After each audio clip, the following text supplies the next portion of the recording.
नवीन नियमाप्रमाणे अतिशय क्रिकेट संघ 3 संघ हे वरती फायनलसाठी आलेले आहेत. त्यांची ही रेस लावून फायनलमध्ये प्रवेश करण्यासाठी हा डिसिजन घेतला आहे. हा डिसिजन अशा प्रकारे असणार आणि 4 संघ आहेत, 3 संघ आहेत, सॉरी 3 संघाचा हे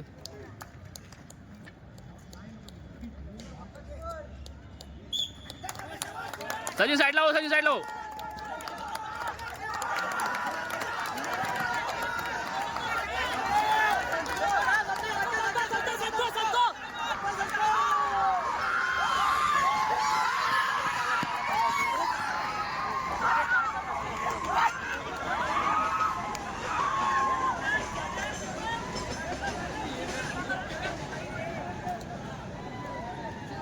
हा जल्लोष बघा, जल्लोष पाहिजे. आता नवीन नियमाप्रमाणे हा जल्लोष झालेला आहे आणि फायनलला टीम गेलेली आहे. काय त्याचं नाव आहे? अशा तऱ्हेने खावडी ही टीम फायनलला गेलेली आहे. जल्लोष करताना तिथे खावडीत आहे.